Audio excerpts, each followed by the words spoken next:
Frostdragon Tyrant is a new monthly event present in Whiteout Survival, which takes the same game mechanism as Castle Battle.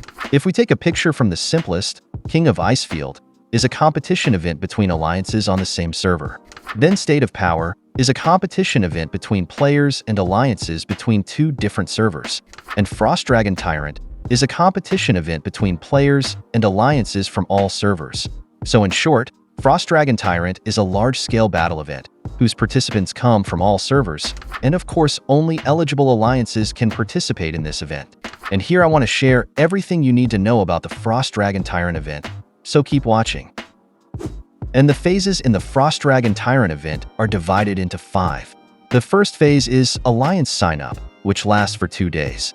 In this phase, all alliances may sign up, but only a certain number of the zone's top-ranking alliances will be given enlistment eligibility.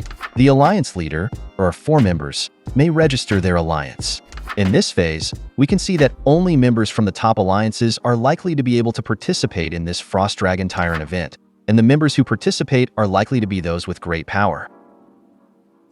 Next is the second phase, Combatant Dispatch, which lasts for 2 days.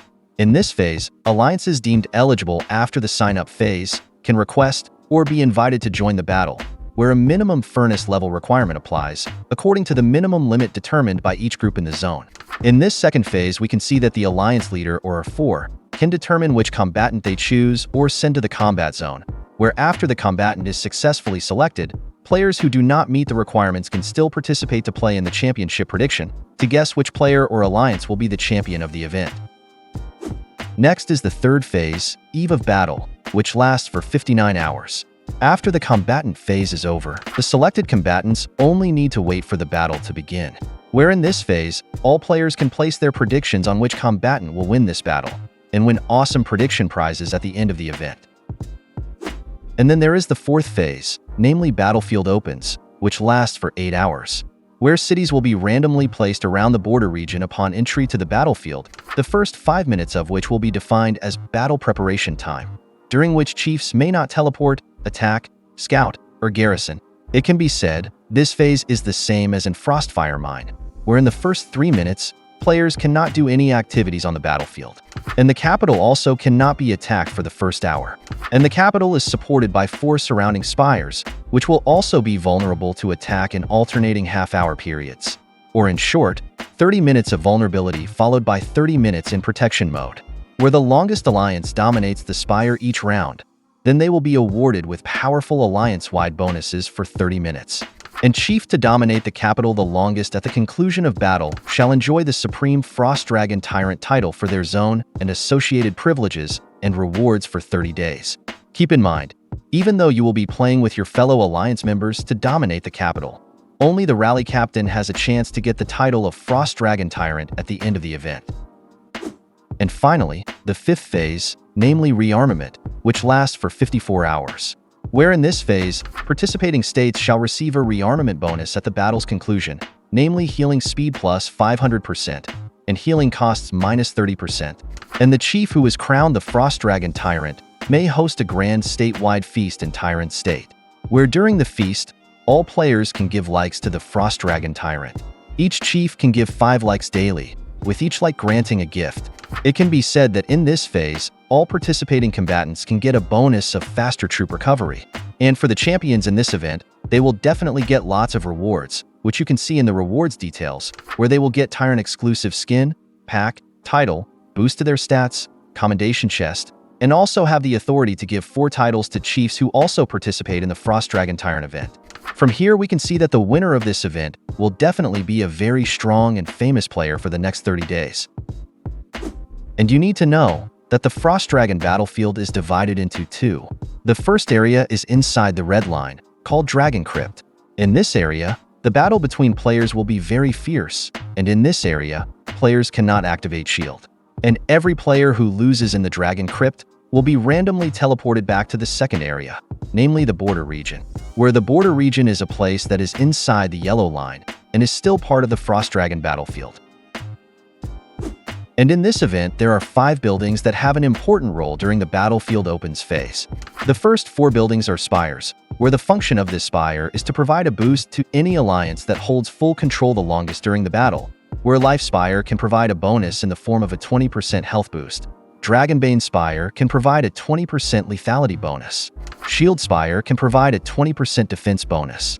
And Blade Spire can provide a 20% attack bonus. And the Spire boost effect will last for 30 minutes, and can only be controlled a maximum of 8 times during the battlefield opens phase.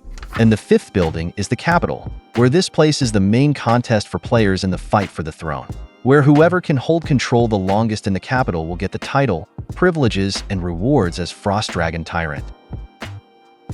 And as a start, there are actually 10 event rules that apply, but you only need to know 4, because the other 6 are the same as the rules that apply in Castle Battle, Frostfire Mine, and Foundry Battle.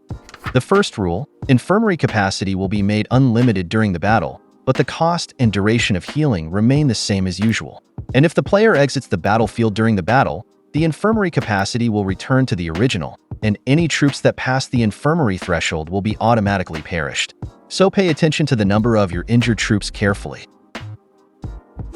The second rule, players who successfully attack another player's city will not be rewarded with plunder.